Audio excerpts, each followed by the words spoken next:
سجدہ کا پہلا رکوع 21ویں پارے کا 14واں رکوع. الف لام میم یہ حروف مقطعات میں سے ہے. تنزیل الکتاب لا ریب فیہ من رب العالمین. یہ صورت بھی مکی صورتوں میں سے ہے. اس میں بھی زیادہ تر عقیدہ توحید کا بیان، احکام کا بیان بہت کم ہوگا. اللہ فرماتے ہیں کتاب کا جو نازل کرنا ہے یہ رب العالمین کی طرف سے ہے، رب العالمین کی طرف سے. لا ریب فیہ، اور اس کتاب میں کوئی شک نہیں، یہ اللہ کی طرف سے. تو اللہ نے خبردار کر دیا کہ اس کو غور سے سنو، غور سے سمجھو، اس کو ہلکا نہ لو، اس کے بارے میں سیریس ہو کے اس کو سنو بھی اور اس پر عمل کرنے کی بھی کوشش کرو. فرماتے ہیں ہم یقولون افتراہ، کیا یہ لوگ یہ کہتے ہیں کہ محمد صلی اللہ علیہ وسلم نے گڑھ لی ہے؟ نہ نہ نہ، بل هو الحق من ربک، بلکہ یہ تو حق ہے آپ کے رب کی طرف سے ہے. اور کیوں بھائی، اس میں حکمت کیا؟ اللہ کو کیا پڑی ہے کہ آسمان سے اپنا کلام کو نازل کر رہا ہے؟ کیا ضرورت ہے اللہ کو کہ محمد صلی اللہ علیہ وسلم کو منتخب کیا؟ فرمایا یہ اس لیے ہم نے یہ کام کیا لتنذر قوما، کہ آپ ایک ایسی قوم کو ڈرا دیں، ما اتاہم من نذیر، جن کے پاس کوئی اب تک ڈرانے والا من قبلک، آپ سے پہلے آیا نہیں ہے. یعنی جو مکہ کے اس وقت لوگ تھے ان میں تو کوئی ڈرانے والا نہیں آیا تھا.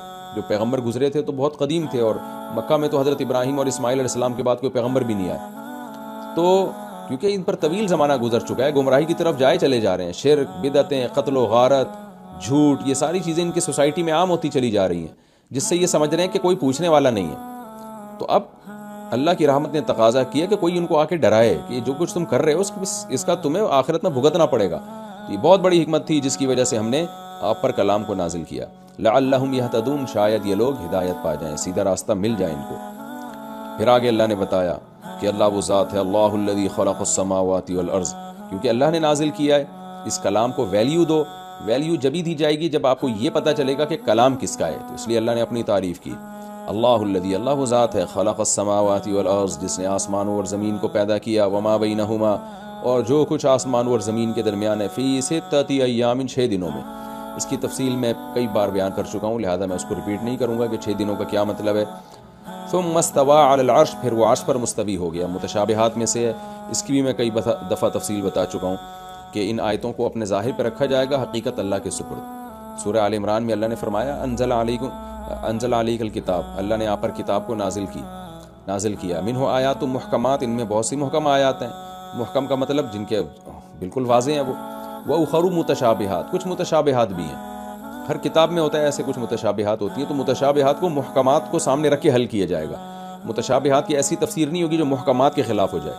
تو کیونکہ اللہ جیسا کوئی بھی نہیں ہے، یہ محکم آیت ہے، لیس کمثلہ شیء، لہذا اب ثم استوى علی العرش کی ایسی تفسیر کی جائے گی کہ اس کی انسانوں کی مشابہت نہ ہو جائے. اب انسان جب تخت پہ جلوہ فروز ہوتے ہیں تو کیسے ہوتے ہیں؟ بادشاہ سلامت جاتے ہیں، تخت کے اوپر بیٹھتے ہیں.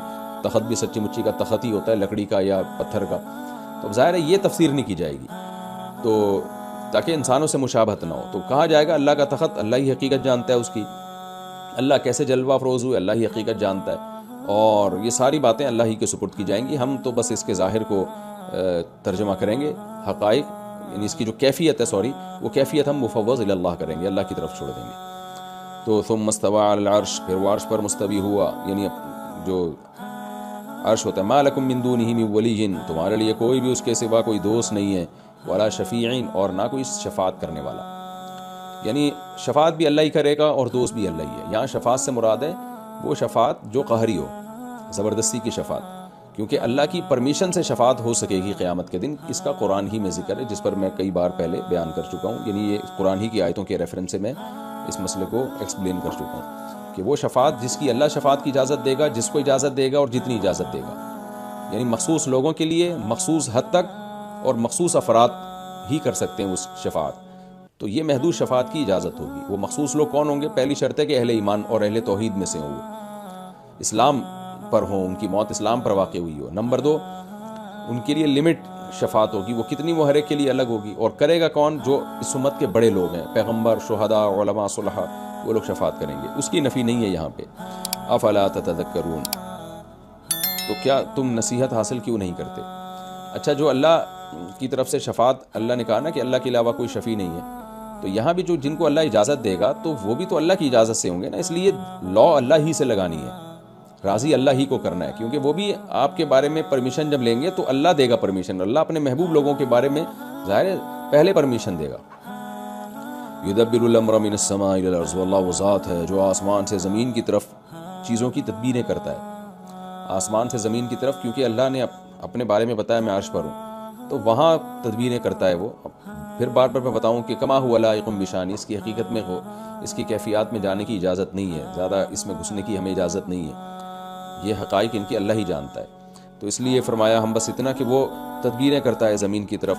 ثم یعرج الیہ، پھر یہ سارے اعمال اسی کی طرف لوٹ کر جائیں گے، یعنی حساب و کتاب کے لیے جو جائیں گے نا لوٹ کر، کہ اس وقت تو تدبیریں ہو رہی ہیں، کس کو موت دینی ہے، کس کو زندگی دینی ہے، کس کے رزق بڑھانا ہے، کس کا رزق کم کرنا ہے. پھر یہ سارا جو حساب و کتاب کے لیے فائلیں جو بن رہی ہیں نا، یہ ساری جائیں گی قیامت کے دن اللہ کے سامنے پیش کی جائیں گی. پیش تو ہر وقت ہوتی ہیں، اللہ کو تو سب چیزوں کا علم ہے، لیکن ایک ظاہری طور پر. تو وہ اس دن میں یہ کام ہوگا جس کا ایک دن 1000 سال کے برابر ہوگا ہمارے یونٹ کے مطابق، مما تعدون. لیکن یہ خوب سمجھ لیں قرآن میں دوسرے مقام پر ہے وہ 50,000 سال کے برابر ہوگا. تو علماء نے اس میں تطبیق دی ہے، حدیث سے یہ بات ثابت ہے کہ قیامت کا ایک دن کسی کے لیے 50,000 سال، کسی کے لیے 1,000 سال، کسی کے لیے منٹوں کے برابر ہوگا وہ. تو جن کے جیسے جیسے اعمال ہوں گے نا، ان کو وہ دن اتنا ہی لمبا اور اسی حساب سے وہ دن ان کو چھوٹا لگ رہا ہوگا. اللہ تعالی ہم سب کو اس دن کی سختیوں سے محفوظ رکھے.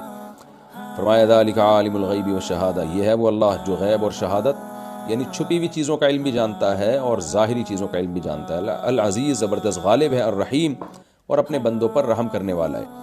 ایسا صاحب کمال ہے کہ الذی احسن کل شیء خلقہ، وہ ذات ہے جس نے ہر چیز کو بہترین بنایا، جس چیز کو بھی پیدا کیا. آپ دیکھ لیں آج تو میڈیکل سائنس نے اور جو سائنس کے دوسرے شعبہ جات ہیں اتنی ترقی کی ہے، کہتے ہیں فطرت کا کوئی آلٹرنیٹ نہیں ہے. فطرت نے جس چیز کو بھی جیسا بنایا نا بہترین انداز سے بنایا. جانوروں کو دیکھ لیں، سمندر میں رہنے والے جانور، خشکی پہ چلنے والے جانور، ہر چیز یعنی ہر جانور کو اگر چونچ دی ہے تو اسی کے حساب سے دی ہے، اس کا نظام ہاضمہ اسی کے حساب سے بنایا، اس کی خوراک اسی کے حساب سے رکھی. تو ہر چیز کو بہترین انداز سے پیدا کیا اس نے. وَبَدَأَ خَلْقَ الْإِنسَانِ مِنْ طِينٍ، اور انسان کی ابتدا جو تخلیق کی ابتدا اس نے کی مٹی سے. ثُمَّ جَعَلَ نَسْلَهُ، پھر پہلی دفعہ میں تو مٹی سے بنایا آدم کو، پھر ان کی جو نسل بنائی من سلالتن، ایک خلاصے سے. مٹی سے مختلف چیزیں کشیدی جاتی ہیں، مٹی سے پھل، گوشت، سبزیاں یہ سب بنتی ہیں. مٹی میں جو اجزاء ہوتے ہیں نا، ان اجزاء سے آئرن نکلتا ہے اور پتہ نہیں کیا کیا چیزیں نکل کے پھل کی شکل میں جمع ہوتی ہیں. پھر وہ ماں باپ کھاتے ہیں تو اس کا خلاصہ نکلتا ہے جو اسپرم کی شکل میں جمع ہوتا ہے، پھر اس سے اولاد بنتی ہے. تو یہ ہے سلالہ. یعنی بہت عجیب اللہ کی قدرت ہے. ایک ہی مٹی ہے کیا کیا بن رہا ہے، اس سے کتنے قسم کے کھلونے بن رہے ہیں اور زندہ کھلونے.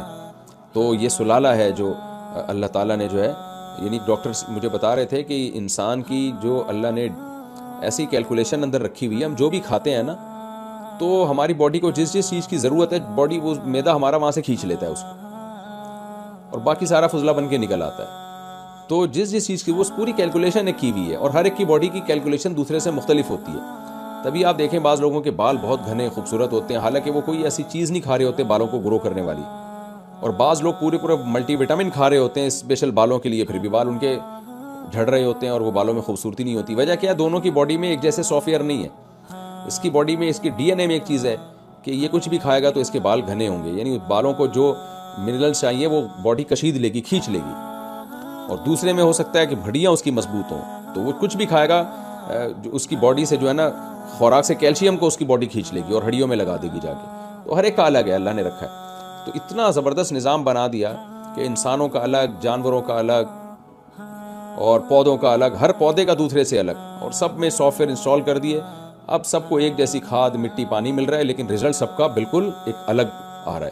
تو انسان کا بھی ایسا ہی ہے کہ کیا کچھ ماں باپ کھا رہے ہیں لیکن اسپم بن رہے ہیں وہ ایک بالکل ہی ایک الگ پروسیس ہے. ساری خوراکوں سے جو اسپم کو جن چیزوں کو چاہیے، اسپم میں جو منرلز ہونے چاہیے وہ سارے جو ہے وہ خوراک سے آ کے اس میں جمع ہو جاتے ہیں. اور کیسے اللہ تعالیٰ اپنی قدرت سے بچے کو تیار کرتے ہیں ماں کے پیٹ میں. فرمایا ثم سواہ، پھر اللہ نے اس کو برابر اس پانی سے، ایک گھٹیا پانی سے، یعنی گھٹیا کا مطلب جس کو عرف میں برا سمجھا جاتا ہے، گھٹیا سمجھا جاتا ہے، گھن آتی ہے انسان کو اس سے، ماء مہین کا یہ مطلب ہے. ثم سواہ، پھر اس سے انسان کی کو تسویہ کیا. یہ پہلے بھی میں بتا چکا ہوں کہ مہین جو ہے نا، کیونکہ گھٹیا پانی کو کہتے ہیں، تو امام حنیفہ رحمہ اللہ کی رائے میں اسی آیت کی وجہ سے منی جو ہے ناپاک چیزوں میں شمار ہوتا ہے اس کا، کیونکہ قرآن کے ظاہر گھٹیا میں کامل درجے کی گھٹیا جب ہی ہوگی جب وہ اس کو ناپاک قرار دیا جائے. اور وہ جو کہتے ہیں حدیث میں آتا ہے کہ حضرت کنت افرق المنی من ثوب رسول اللہ، حضرت عائشہ فرماتی میں نبی کے کپڑوں سے منی کو کھرچا کرتی تھی. تو امام حنیفہ کے نزدیک یہ کھرچنا اس کی علامت ہے کہ یہ ناپاک ہے. ہاں چونکہ خشک ہو جاتی ہے تو خشک چیز جو ہے وہ دھونا ضروری نہیں ہے، کھرچنے سے بھی پاک ہو جاتی ہے، جبکہ دیگر ائمہ کے نزدیک یہ منی کے پاک ہونے کی دلیل ہے۔ امام شافعی اور امام احمد کے نزدیک وہ کہتے ہیں منی اگر ناپاک ہوتی تو حضرت عائشہ کھرچتی نہیں بلکہ اس کو باقاعدہ دھوتی۔